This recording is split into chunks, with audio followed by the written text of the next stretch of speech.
And it's also, you probably know, it's 7:40 in the morning here. This might be the earliest podcast I've ever done. This is probably the latest podcast I've ever done. Hột vịt lộn, hột vịt sữa, trứng cút lộn, ớt xào đây. Welcome to another episode of 7 Million Bikes, a Vietnam podcast. My name's Neil Mackay and I'm your host as always.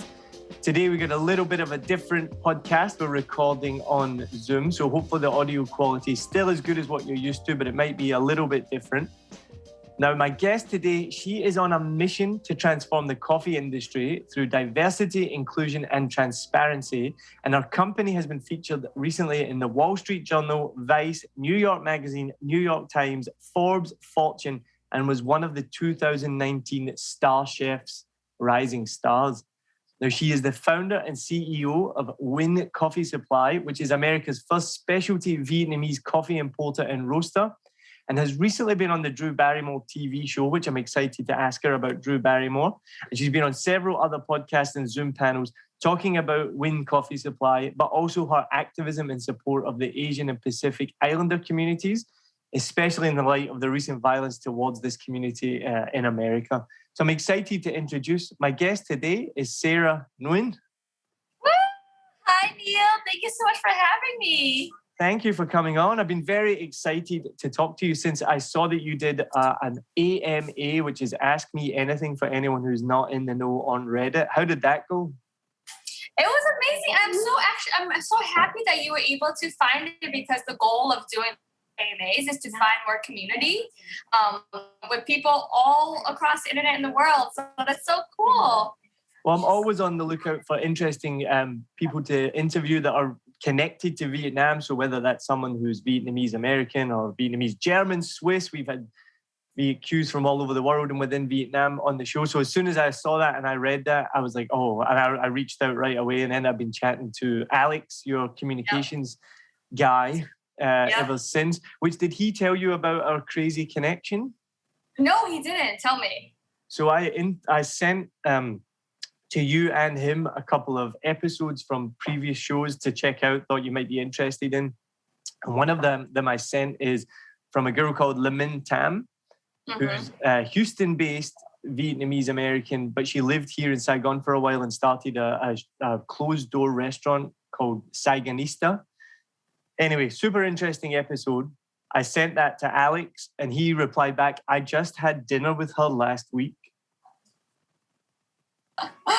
That's amazing. What a small world, eh? Yeah, what a small world.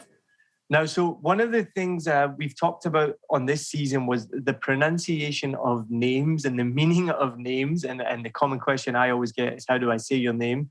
And most people get it wrong. I've had people that have known me for years and still say my name wrong. Now, I listened to one of your many videos. You did a TED Talk, which was fascinating. And it was like nails on a chalkboard when I listened to it, because the first thing you said was Nguyen Coffee Supply. Yeah. What is the name of your coffee company and your last name? So my last name in Vietnamese with the diacritics is Nguyen. And however, in English, the English language does not have diacritics. So the sounds that exist in Vietnamese just literally don't exist in English. So the anglicized versions of my last name, there are many, many versions. And some people would say it's Nguyen. Some people would say it's Nguyen. Some people would say it's Nguyen. My parents literally say Nguyen, right? And so it's interesting because when I first started the company, and the time when you saw this TED Talk, which is like at the very beginning days of the company, I entered the market saying Nguyen Coffee Supply because I didn't know if people who were non-Vietnamese could handle Nguyen or Nguyen. So in my mind, I was trying to make it as anglicized as possible. But what's funny, Neil, is that over time, non-Vietnamese Americans would come up to me and say, wait a minute, isn't it Nguyen, not Nguyen? Isn't it Nguyen? And so it's just a fascinating, journey of the Vietnamese American experience in America, really. And this is a larger conversation about language, linguistics, and diacritics. So now I say Nguyen more commonly because I feel like that's the commonly accepted anglicized version of mainstream America. However, my last name in Vietnamese is still Nguyen.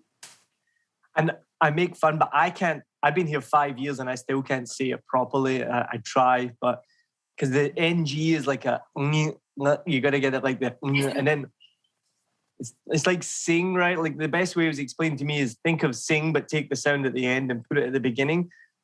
For someone from Scotland, that's almost impossible to do. So I'm probably still saying it wrong. And it's good to know that that was an early TED Talk. But yeah, when I did hear that, I was like, wait, what? Yes. So one of the things that I've learned about Vietnamese, the language, is that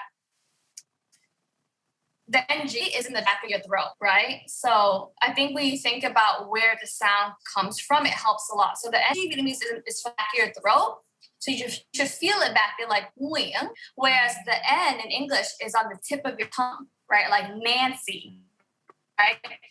So it's total opposites, really, which is why when people always ask me, how do you say your last name in English? You literally can't because they're just different worlds, right? But yeah, so just aim for the back of your throat, Neil, and just go, Nguyen. What also made me laugh is last season we had a guest on who was he described himself as a third culture kid, which was really interesting because he had such a mixed background. Vietnamese brought up in the UK, or Vietnamese parents brought up in the UK. And he told me on the show, he didn't pronounce his own last name correctly until he was like 26. And his last name was, of course, Nguyen. And so in the UK, he would pronounce it Nugent up until then eventually he was 26. And I said to him, did your parents never correct you? Like he said, well, no, that I was brought up saying it like this. And so now he lives over here and similar experience, then you have to start pronouncing it correctly. Literally grew up saying Nugent as well. And so I grew up saying Nugent throughout the 80s and 90s and even 2000s. And it's interesting how even with my own journey as a Vietnamese American, I've evolved with Nugent, Nguyen, and Nguyen, right? So I think it's all a story of like the diaspora in different social cultural contexts. Yeah, for sure. And I can relate in a way, but probably not really. But my last name is Mackay, but it can be called McKay, Mackie, McKee, and you can get any different types of pronunciation. So I'm very used to it as well. I get it every day, and especially like with my first name as well. So I often get, you could be waiting for your name to be called out, and it'll be Niall Mackey, and I'm like, oh, that's me, Neil Mackay. Yeah, totally different. So where are your parents from in Vietnam? My dad is from Hanoi in the north, and my mom is originally from Quang Ngai. That's her hometown, which is more central. However, most of the family on my mom's side is now in Nha Trang. Nice. Have you been there? Yeah, I grew up visiting. So most of my family relatives are still in Vietnam. My parents are one of 8 siblings each. And so they were the only ones to escape the country. So I grew up with a really small family in the United States, literally just my parents and my siblings. And so my whole extended family, my aunts, my uncles, all my cousins are still in Vietnam. So I was really fortunate as a young person to be able to go back and visit often. Then as I got older as an adult, I was able to kind of go back on my own. Mm. Now, I ask this question to nearly every guest that is not, that wasn't born in Vietnam and lived here the whole life. Do you speak Vietnamese? I do speak Vietnamese. I speak and read and write in Vietnamese, which helps me a lot in doing my current business. That's good. Yeah, because often some of our guests we've had on that I just interviewed was he didn't learn his parents were Vietnamese and Laotian, but he didn't learn Vietnamese until he moved here at 30 years old, which was obviously a big challenge to learn Vietnamese at that age. But he's almost fluent now. Yeah. I talk about this often and it's embarrassing. I've been here for 5 years now and I'm like most expats that live here, I don't speak Vietnamese. Yeah. And as one of my comedian friends does a joke about this recently, he's like, I think more expats would speak Vietnamese if it wasn't so difficult. Well, it's Vietnamese, it's a diacritics, right? It's a tonal language. There are tones and sounds that just simply don't exist in other languages.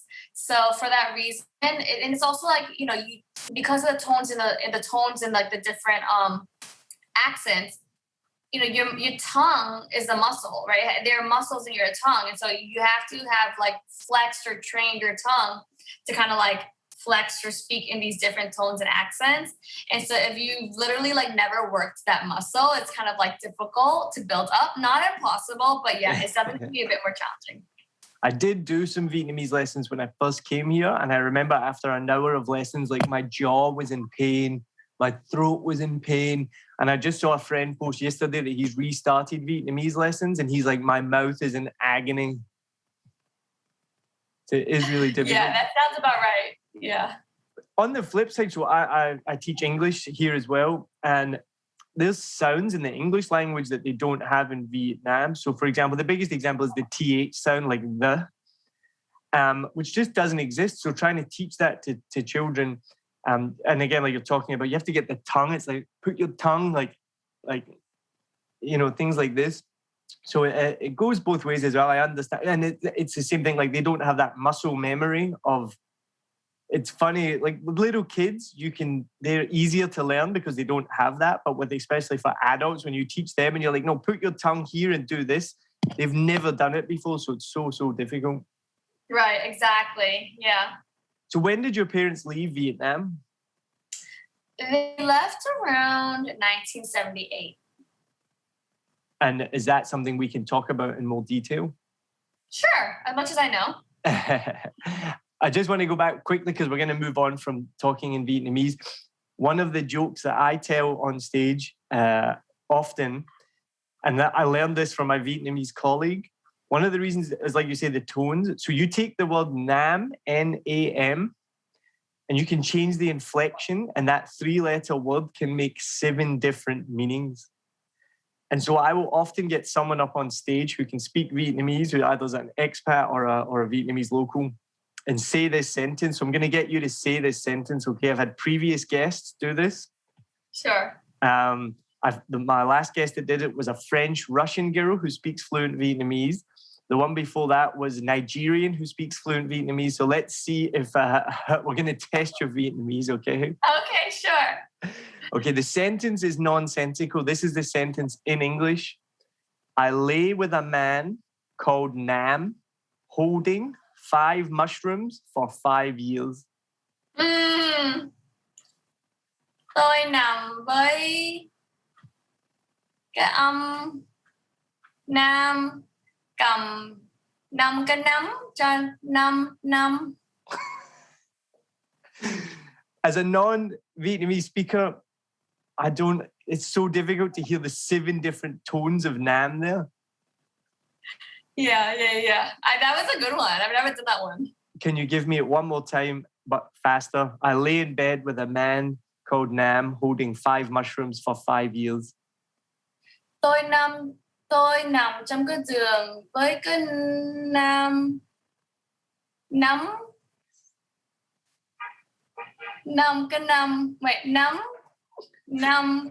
cái nấm cho 5 năm. That was like a tongue twister.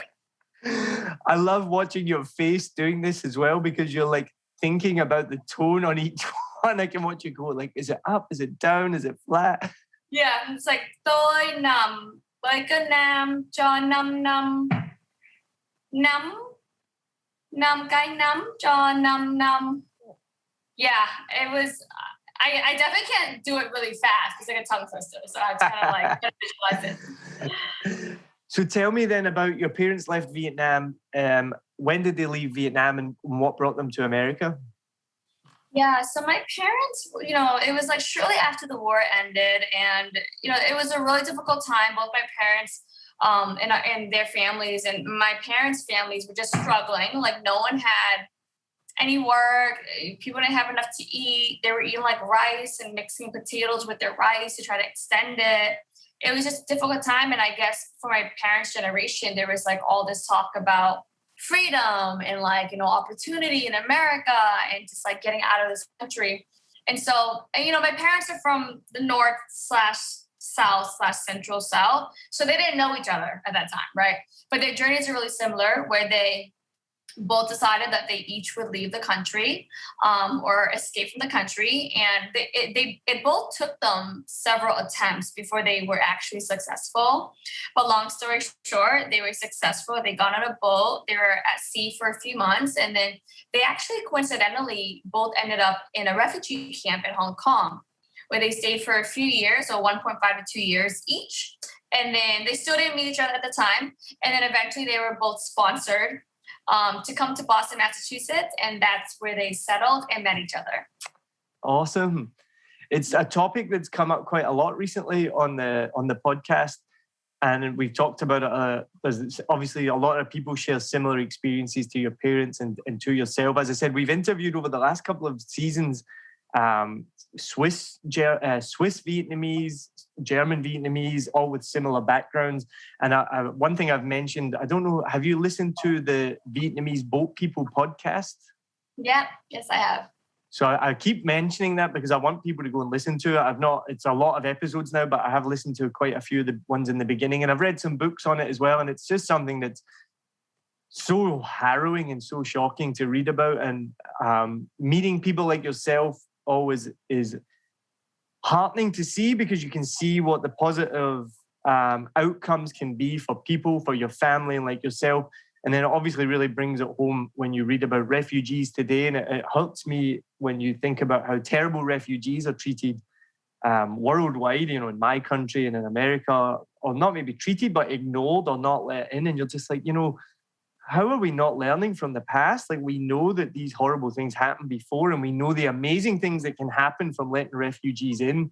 I don't understand why we still can't be accepting of people that are fleeing basically horrible situations. And, in the UK, we have some horrible people like Katie Price, who said some horrible, disgusting things about not letting refugees in and things like that, people fleeing war and persecution. And you're like, why would you not want to accept these people in that are fleeing the country? So I'm going on a tangent, but I have reached out to Sahra Nguyen from the Vietnamese Boat People.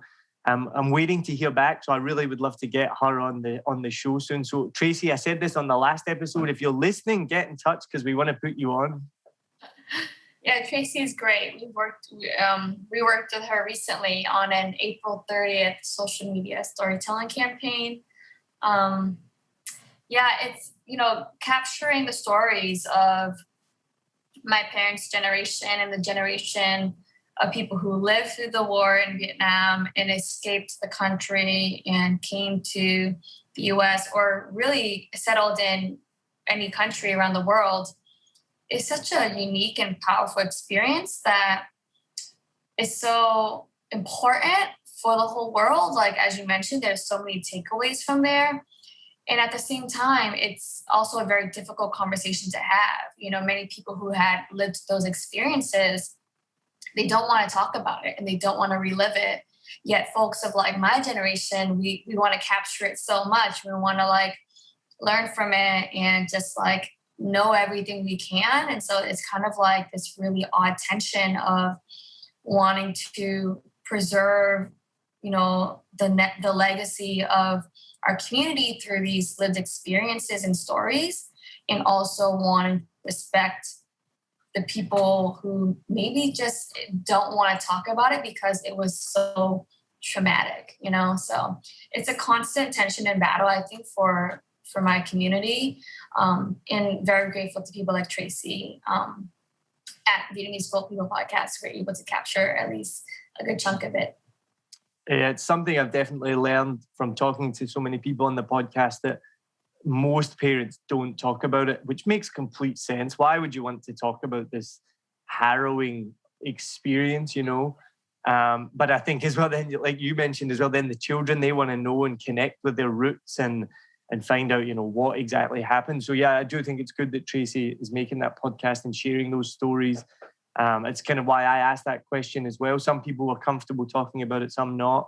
But even here in Vietnam, we've interviewed someone on the podcast, someone who's a friend of mine who his father fought in the war, but he would never talk to him about it. It's not something that you grow up and your dad sits you around and be like, right, I'm going to tell you a war story. He said that most of his awareness of his dad being in the war was just overhearing his dad talking about it with friends while they're drinking beer.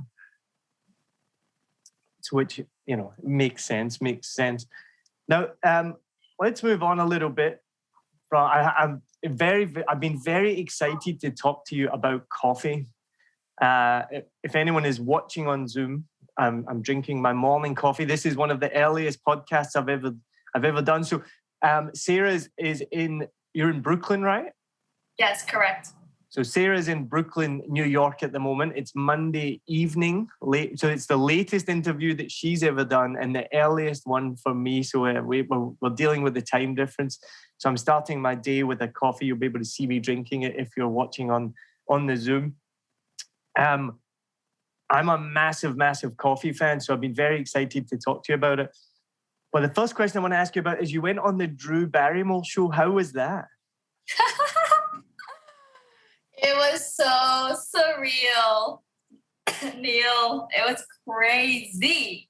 Let me tell you about it because, Drew Barrymore is an icon. She is a living legend and not just like an icon in Hollywood, but she's been a constant presence in my family, in my entire life, right? So my parents came to Boston in like 1981.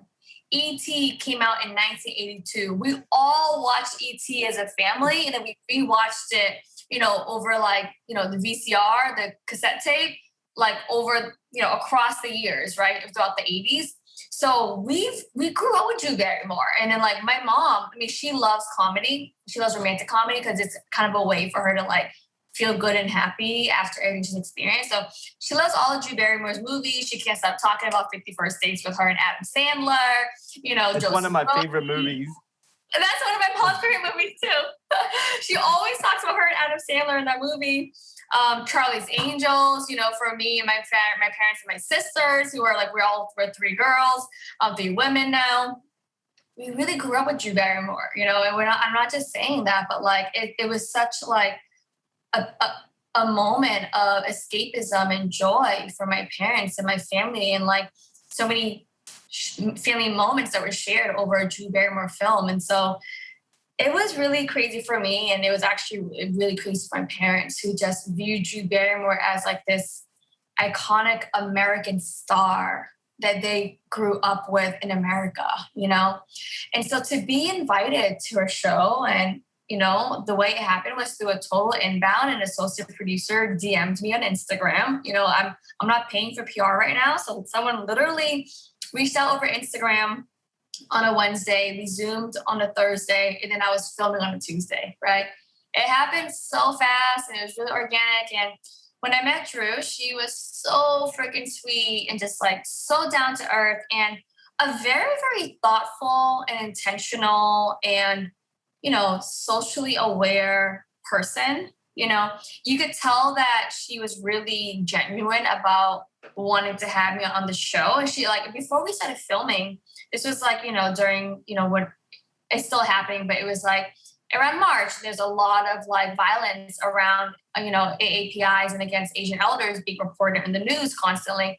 Before we even started filming, she like checked in with me and was like, hey, like, do you want to talk about the violence that's happening against the AAPI community right now? Or do you want to just talk about your experience as an entrepreneur? She was like, we don't want to force you to talk about this, and we don't want you to feel like you're only here to talk about that.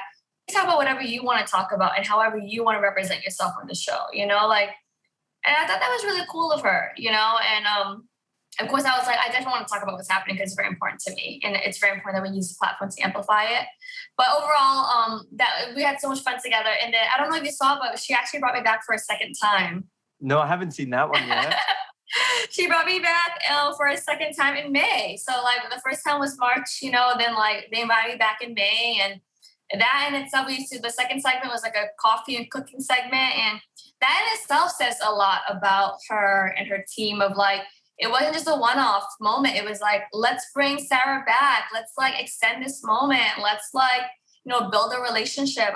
I really just appreciate a level of allyship, because I'll tell you, Neil, I've had another, daytime television show under the name of a pop star. And her team reached out to me, invited me to be in the show after the Drew Barrymore. And like, oh yeah, we're doing a program to support Asian Americans, to support like, anti-Asian violence. And then they were like, but you have to pay $10,000 to be in the show, right? Yeah. And I was like, okay, this is not how you go about this. It is not my responsibility as an Asian American woman in the Asian business to donate $10,000 to fight anti-Asian violence. Like, you should be donating $10,000. But the point here with the story is Drew Barrymore was really great experience. I'm being in the show twice.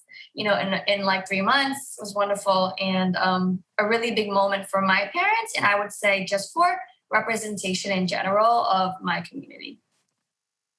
That is amazing. Were you completely fangirling the whole time, or did you keep it together? Were you like cool? Were you like, what do I do? How do I act? No way.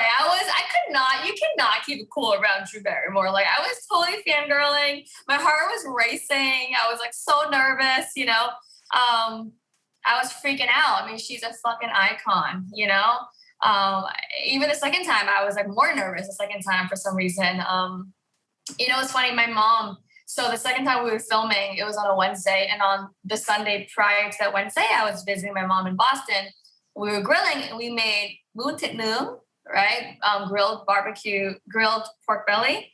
And then my mom was like, it's so good, right? And my mom was like, can you bring this to Drew? So she packed like a serving in a Tupperware of like bún thịt nướng, and she like put a piece of tape on it. She wrote Drew Barrymore's name on it, and she was like, and she also packed like a bag of toothpicks in there for her crew to like have samples. She's like, can you bring this to Drew? I'm like, sure. I'm like, listen, I don't know what her dietary restrictions are. No promises, but I'll bring it. So on the day of filming, I brought it, and then I ran to Drew in the hallway. We were super excited to see each other. She gave me a hug. I was like, by the way, Drew, my mom brought you some bún thịt nướng and some toothpicks for the crew. No pressure, but if you want to try it, it's here. And she was so excited. And if you watch the second segment, she actually mentions my mom's like bún thịt nướng in the show. She's like, Sarah's mom brought us her famous pork. And I was like, my mom was just, can you imagine? My mom is like, being recognized on the Drew Barrymore show for her cooking. It was insane. It's wild. Amazing. So the next segment needs to have your mum on the show. Totally. She would kill it. You have to suggest that.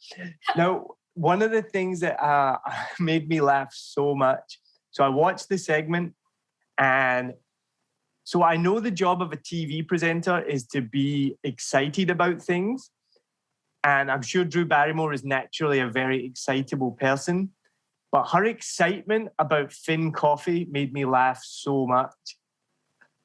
I was like, how can you get, but because I know it's for TV. So my wife is from America, and we went back there a few years ago, and we took Finn coffee with us. We took condensed milk. We took Vietnamese coffee beans, and we were traveling around Texas, visiting our family, and everywhere we went, every morning, I was like, right, guys, you've got to try Vietnamese coffee. It's the best coffee in the world. And like Drew Barrymore, when she had that sip, and she's like, oh my goodness, Vietnamese coffee is rocket fuel. My friend's just started a satirical website, and he just posted an article this week that made me laugh so hard. It was like, Irishman finally falls asleep 5 years after having a Vietnamese coffee. I'll send it to you. But Drew Barrymore's enthusiasm and excitement, I'm sure it was genuine, but it just seemed so fake for TV, because I went around America pouring people Finn coffee, and every time I did it, they were like, oh yeah, cool. Well, Neil, I gotta be honest. What coffee were you serving them? Because Drew Barrymore, she was drinking my coffee. So let's not discredit her reaction. It wasn't just the Finn coffee. It was specifically Win Coffee Supply coffee beans, okay?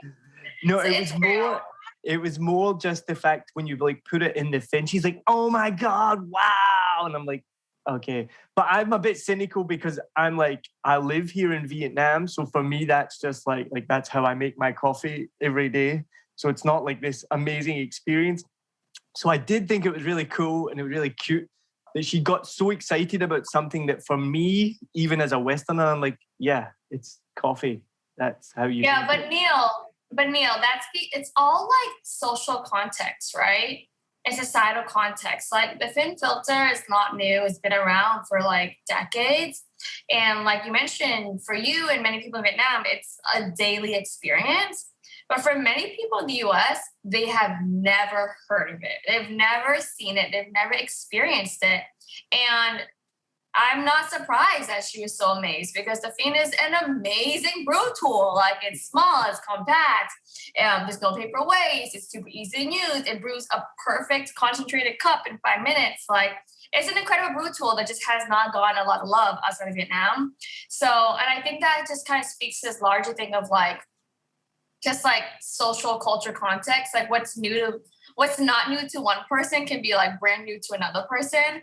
And I think that is the beauty of when we have more, diversity in consumer experiences. We're able to share things. Like I'm not new to the Fiend filter. I grew up with it, right? But now through my mission and through Win Coffee Supply, I'm sharing it with like most of Americans and most of mainstream American. They're like, did you invent this?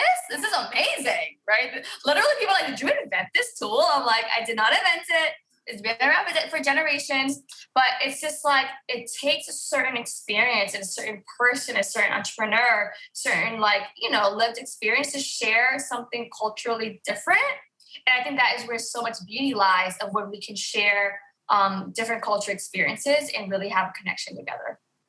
No, I'm just making fun of her. It was I thought it was really cute, but I also was like, wow, I've never seen anyone so excited over a Fiend coffee before.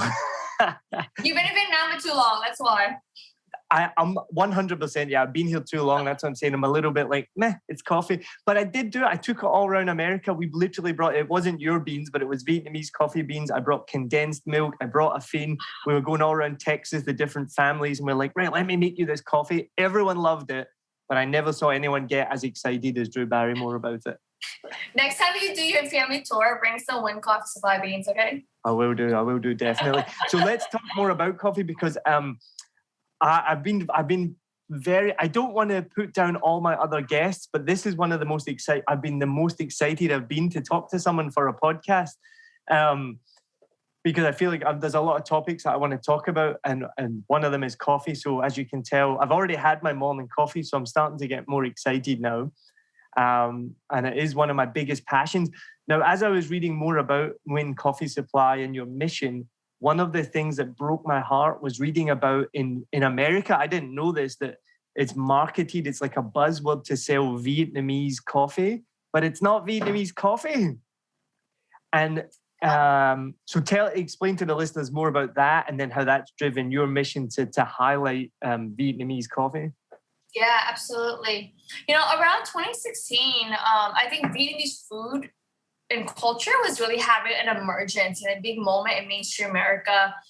Similar to how Chinese food is really popularly known, and then it was Japanese food and Thai food, and Vietnamese food was kind of being discovered by non-Vietnamese people in America.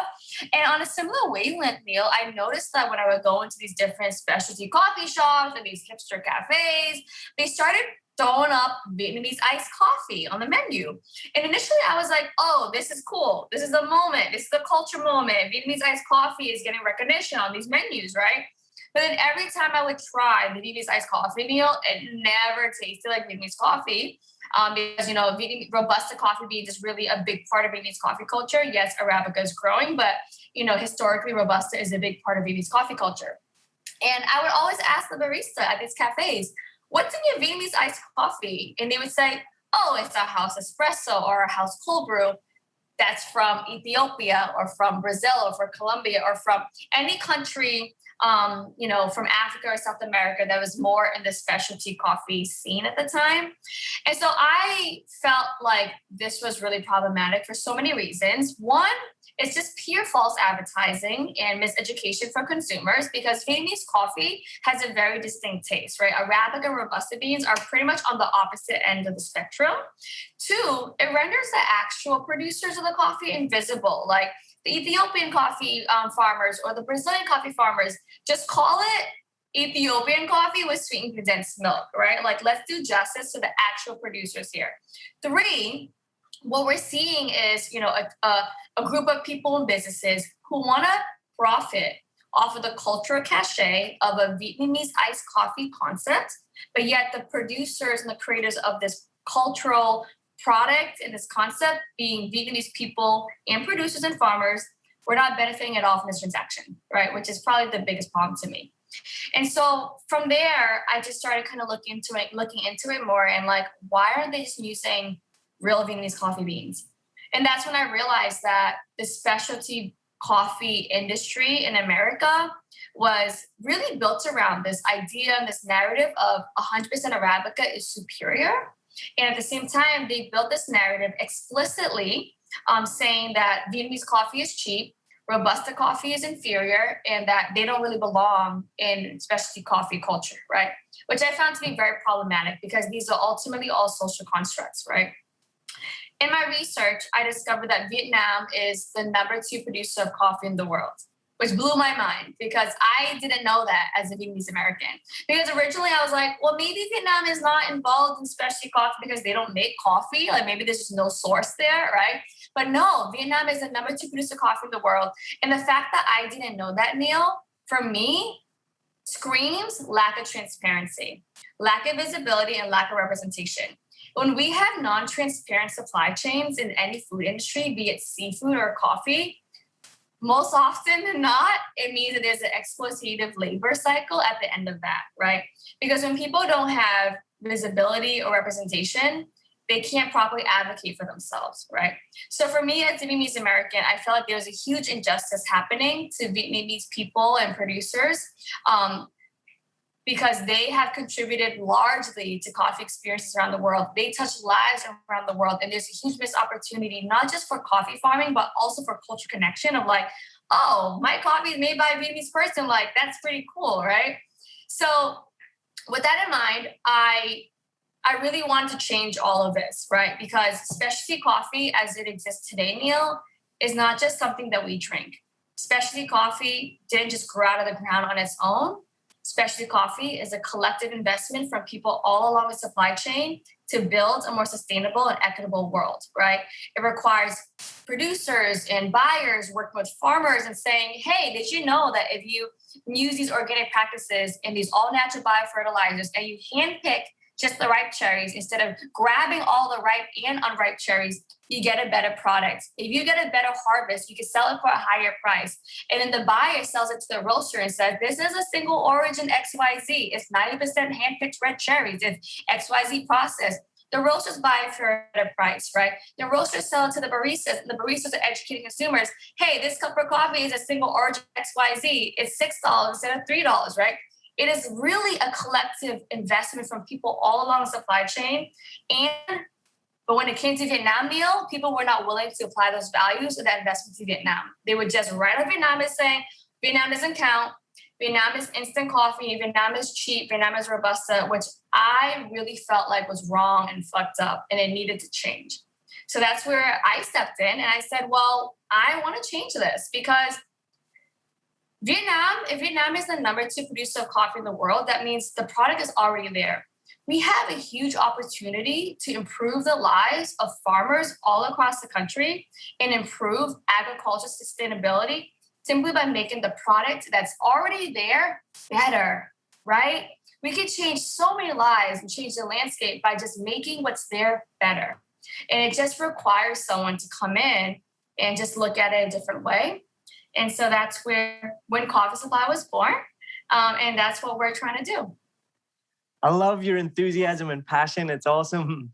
I can see you getting more excited as we're talking about it, which is cool. I think, again, as someone who lives here and loves the coffee, you know, even just recently when we went up to Dong Nai and Dalat and you drive through, and for people who don't live here or haven't been here, like there's literally just coffee beans everywhere, like by the side of the road, just sitting there drying. It's like there's so much coffee beans. They're not like locked up or anything like that. They just sit there by the side of the road, right? It's crazy.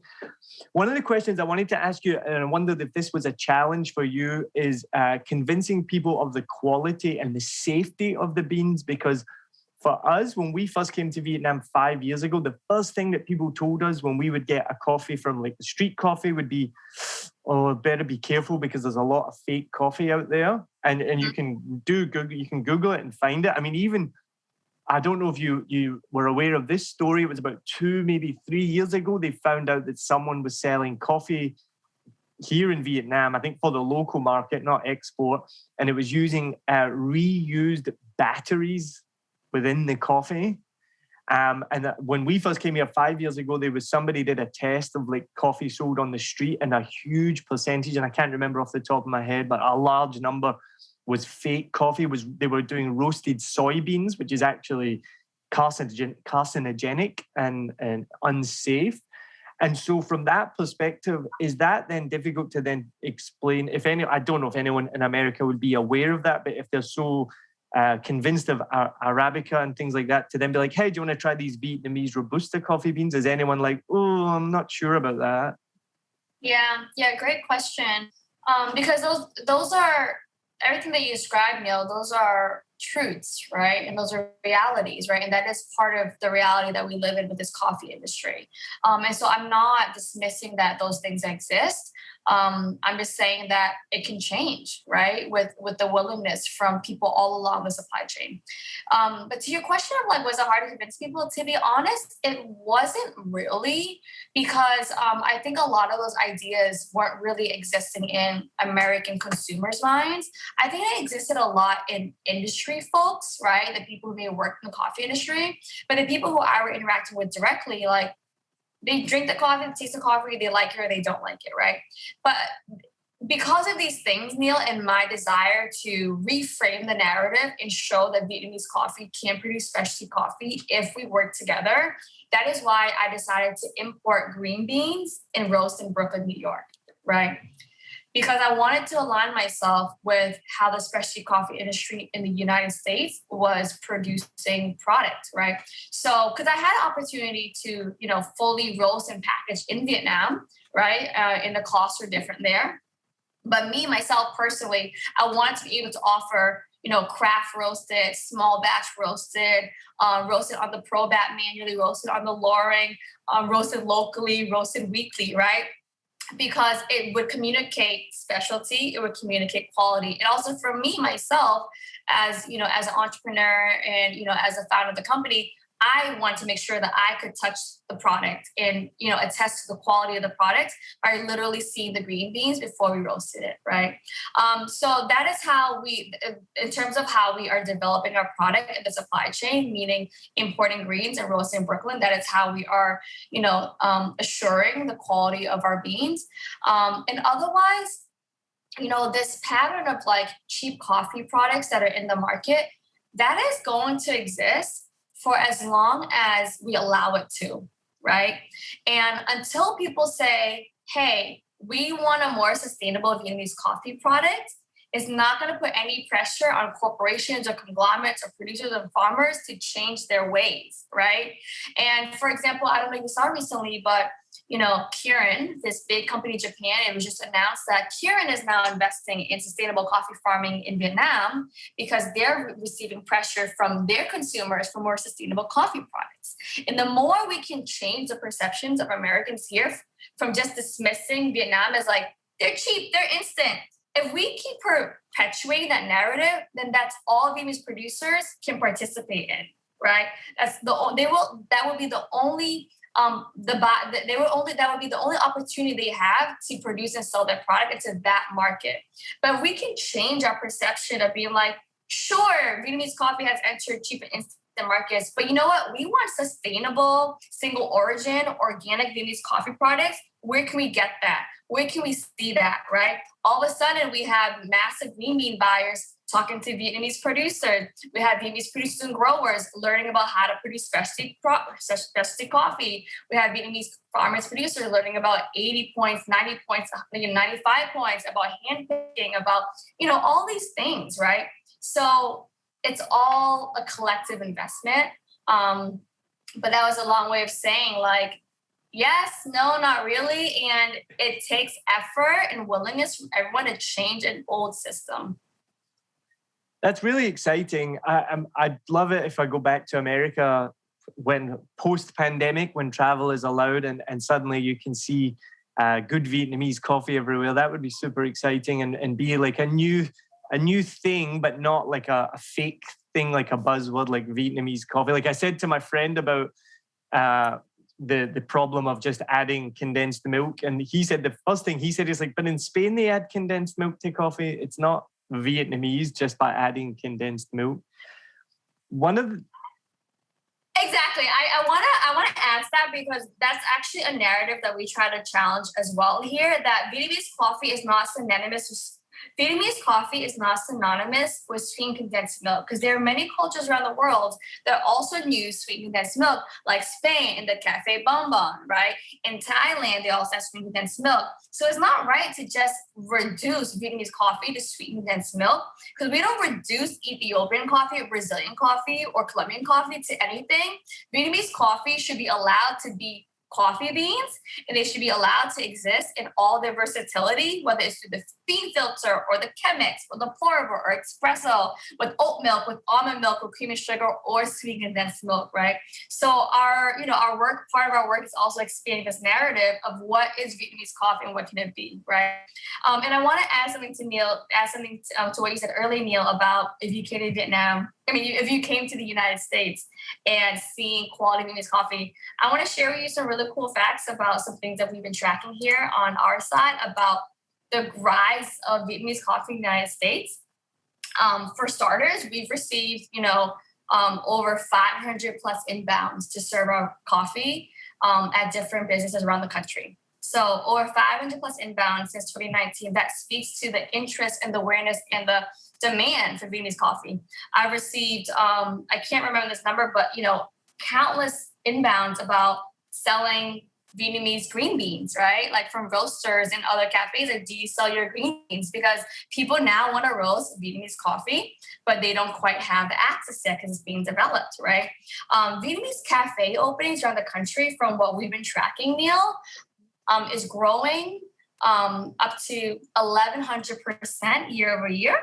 And that's from the cafes that we tracked alone. But also, I don't know if you saw this, but King Coffee, which is a Vietnamese franchise, recently opened their very first cafe in Anaheim, California.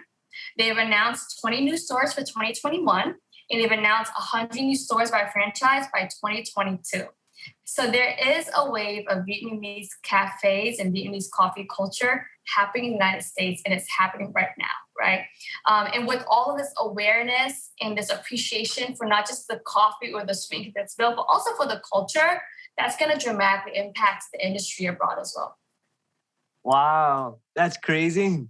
Well, I'm hoping then I will see the difference when I come back. But now you know what's going to happen. When I have a Vietnamese coffee, when I go back to the States, I'm going to be like, right, is this really a Vietnamese coffee? I'm going to be asking, I'm like, what beans is this? Is this Vietnamese or is it Ethiopian?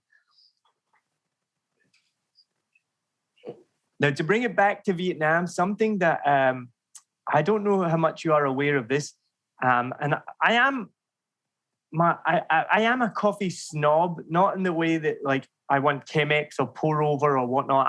I know what I like and I want what I like, okay? And I like my Vietnamese coffee, and I do like Arabica as well, and I like a cappuccino, but I like them, in their own right. One of the things that's become really common in Saigon over the last 5 years, when I first got here 5 years, non-existent, now it's really common. They're doing what you're describing, but they're doing it here in Saigon. So espresso machines have proliferated, roadside espresso machines, like literally, I don't know how much they cost, but you buy an espresso machine, you put it on the side of the road and you start selling coffee. But they will sell you a Vietnamese coffee. So I'll go and ask for a Café Suada, Itsua. And then this happened to me just a couple of weeks ago. Then I hear the coffee machine go. And I went straight up to the counter and I was like, oh, in my broken Vietnamese, I was like, is this the Café Suada? And they're like, yeah. And I'm like, no. Just give me just make that an espresso. Then I will not buy. It's one of my biggest pet peeves is if they try and serve you a Café Suada made from an espresso machine. I'm like, no, a Café Suada is made in a fin. That's an espresso. I have to correct you, Neil. Café Suada is coffee with milk and ice. No, I know that.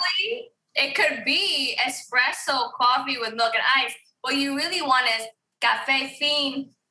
Yeah, I know the translation, but I mean, like, for me, if I'm asking for a Café Suada, it's a Vietnamese thin coffee with condensed milk and ice. I know what you mean, though. I totally get it because when the last time I was in Vietnam in 2019, I was also experiencing the growth of espresso machines. And so many places I would go to, I'd be like, Café Será? And they would pull an espresso shot, add a little sweet condensed milk and ice. And I was kind of like, and as you know, as like a Vietnamese American is visiting, I'm like, I want the fiend experience, but that was too fast for me, right? So I definitely had my own moments where I was like, wait, where's the feed? You're evolving. No. But I get it, like it's so much more economical and fast for them to produce that. That's what it is, right? It's faster. So like you can make it in an espresso instantly, but the fin takes like a few minutes. But that's what I'll wait. This is Vietnam. We can be a bit slower. I want to enjoy my coffee. So for me, yeah, that's a massive pet peeve. If I hear that machine going, I am up and I'm like, and I know what coffee shops, because see, I think they should market it as espresso suada, not cafe suada. I think it should be two products. And then if it's espresso suada, it's an espresso with condensed milk versus cafe suada. This is fascinating because this is kind of like the intersections of culture, right? And it's like, because, Vietnam is especially Saigon is a very transient city right now. So we're having like this really interesting moment in time where there's so much like collision and intersection of culture. So I agree. We need some standardized language of like, Café Será pha từ espresso or Café Será pha từ fin. Like they need to say like Café Será and then the brew afterwards. So people are on the same page. Yeah. Absolutely. Now, you see why I didn't start our podcast talking about coffee, because I knew if I did that, then we wouldn't talk about anything else. That was definitely on purpose because I wanted to ask you more questions than just about coffee. So we'll move on because we could talk all day about this, and I can see you're getting more excited and more passionate as we're talking, and I've run out of my coffee, so I'm going to need to go and make another one soon. We finish the podcast with the same questions every episode, right? And right now the questions, the first question, I'm interested to hear your answer because you obviously live in New York, not Saigon. And this question is inspired by Saigon, that as the wealth has increased here, the amount of luxurious cars has increased exponentially as well. So it's normal to walk down the street and see a Bentley or a Mercedes or a Lamborghini or a Porsche. But at the same time, the paintwork doesn't match the class of the car. And so we see some, I'll just be honest, some horrendous cars. And the best example that I give to people is recently there was a bedazzled Mercedes where the whole Mercedes was decked out in silver glitter. Being in New York, do you have a similar, or even when you've been to Vietnam, what's the craziest car that you've seen? I feel like Saigon has more extravagant cars than New York City. Because I was thinking about this question earlier, and I was like, the cars here are boring as fuck. Like, the only thing I could think about would be like graffiti trucks, But really, actually, because New York has like really bad potholes. The streets here are really, really like poorly, constructed and like not taking care of their potholes everywhere. There are like bumps everywhere. So I feel like there aren't really nice cars. At least I haven't seen any. And also New York City is a very train-centric city, right? So I feel like I have not seen any nice cars here. I myself drive a Toyota Camry, like super basic, right? So I cannot recall an interesting and nice car here recently. I thought that might be a bit of a more difficult question for you. This one might be easier. Have you tried durian? I actually haven't tried durian. My mom loves it so much, and I've always been around it, but I've actually never tried it. Isn't that horrible? You are the first guest that's answered no to that question. I don't know why. I have no idea why. Yeah, I have not. Interesting. What's your mum's name? Ni. Ni, N-H-I? N-I. N-I. Ni, make sure that Sarah tries some durian soon, okay? Because we're going to come back and find out whether you like it or not. And you know what? I should try it. Next time my mom's eating it, I will try it. I'm sure it's available and you can get it in some specialty supermarkets and things like that. Seasonally, we can get here. Yeah. Okay, so moving on. So what's something that happens in America that would look strange in Vietnam?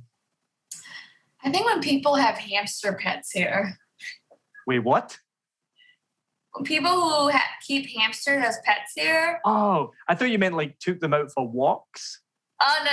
Look, I think just keeping hamsters as pets in America, I think that's odd. I think that'd be odd in Vietnam because they look like rats, really. Like, I know in a social context in America, like hamsters are cute, but really they're kind of like rats, you know? And so I think in Vietnam that would seem weird because the concept of having dogs and cats as pets is kind of more like a recent thing, I feel. So hamsters, That was the most unexpected answer that I would have expected. And hamster, yeah. I mean, do people in Vietnam not keep like rodents in cages? Because that is quite normal, even from Scotland. Like my first pet was a hamster. People have guinea pigs. People don't have that in Vietnam. No, they're not keeping rodents in cages as pets in Vietnam. They barely just started keeping dogs and cats as pets. Which, yeah, that's very true as well. Yeah, that's like having a household pet is quite a new thing, right? So conversely, what's something that happens in Vietnam that would be looked at strangely in America?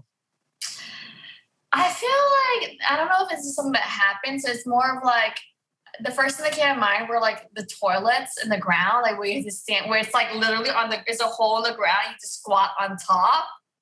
Instead of like a toilet. I've been to so many parts of it now where like that's just a situation. So I think that's something if you've never experienced a non-toilet situation, but really just literally a hole in the ground, you got to kind of like squat into, like that's kind of like probably something new to get used to. Yeah, I mean, when I first came to Southeast Asia in general, that was one of my biggest fears and was worries. And even now, if you travel outside of Saigon or depending where you go, before you open the door of a bathroom, there's that intrepidation of like, what kind of toilet is it going to be? More often than not, in Vietnam, it is a porcelain toilet bowl. But when you travel, you know, like I was in Myanmar a couple of years ago and I got really sick, really sick. And the only toilet they had was a squat toilet. And that has to be one of the lowest points of my life when you are very ill and the only amenities is a squat toilet. I'll maybe cut this bit out because that's absolutely disgusting. I'm gonna add to the squat toilet, it's also like you have to like grab water with a bucket and then like pour it into the hole in order to flush it. There's no flush handle. You have to like literally scoop water from a hole and pour it into the squat toilet. But I do want to say though, like physically speaking, it is healthier to be in a squatting position when you're doing your business than sitting. Oh, I've seen this infographic, yeah, because this is disgusting because your bowels are like more aligned, Yes, right? Exactly. So, you know, Southeast Asians are something. But you got to be good at the Asian squat to be able to do that, which is just one of the most amazing things in the world that in Vietnam and in Asia, they can just squat for an indefinite amount of time in any situation, mostly for no reason, like just on the side of the street or just chilling out, like just in the Asian squat. Yeah, it requires a level of flexibility that must be built up. Mm-hmm. It's definitely something you need to have done from a young age, right? And you watch people who are like older who do it, and it's like, that's incredible that you can still do that. Mm-hmm. So thank you so much. This has been awesome. I've had so much fun. I've been really looking forward to this conversation. I've been fangirling over you, like you were with Drew Barrymore. Tell all of our listeners more about where they can follow you, find you. I'm really sorry, we've kind of run out of time. We didn't even get a chance to talk about your activism, which I really did want to talk about as well. So give a quick shout out about the work you're doing is in terms of the Stop Asian Hate and working with the Asian and Pacific Islander communities as well.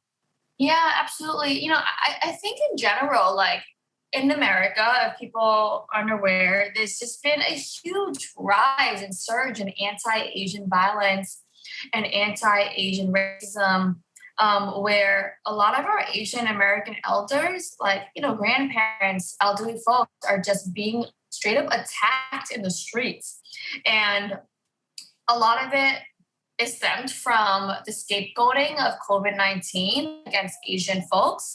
It stems directly from our previous president's, language, scapegoating Asian people for COVID-19. So it's been a very difficult time, in the U.S. right now for Asian Americans. A lot of us don't feel safe. A lot of us don't feel like our parents are safe when we step out because these attacks are happening at any moment and in major cities everywhere.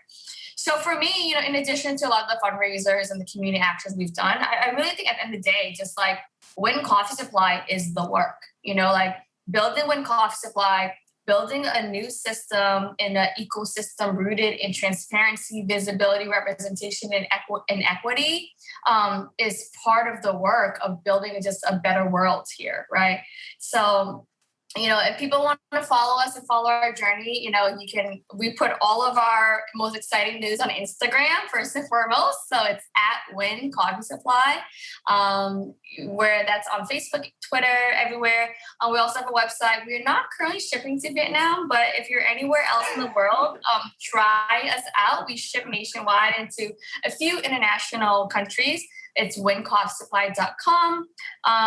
Or, if you're not able to purchase from us, I highly would recommend joining our email list. I send out a monthly newsletter and a monthly letter from me directly about our journey. And me personally, you can find me on Instagram at 1ouncegold, ONEOUNCEGOLD. Awesome. I thought about that question about can you buy your coffee here in Vietnam? But it seems kind of reductive that if you were to export coffee beans to Brooklyn, roast them, and then send them back to Vietnam, I feel like that would make it extremely expensive.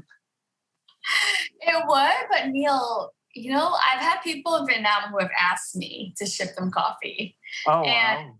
It's really fascinating. And I'm like, you have this, right? It's Vietnamese coffee. But it speaks to the power of brand and cultural cachet. I think a lot of them is really fascinated about our Made in Brooklyn story, us being on Drew Barrymore, it just speaks to this larger power of cultural exchange. Well, post-pandemic, when we can get back to the States, I will be definitely seeking out Nguyen Coffee Supply if I come back to New York, which I used to live there, so I love it. I've not been back to New York for a long time, over 10 years. So I'm excited to go back. I'm sure it's a completely different city to the one that I lived in from all accounts that I've heard, but I'm excited to get back one day and I'll try your coffee as well. So listen, thank you so much. This has been so much fun. It's been great to talk, and hopefully we'll talk again soon, and I will see you when you come back to Vietnam. Yes, I look forward to it, Neil. Thank you so much for having me. No worries. Cheers. Một trà nước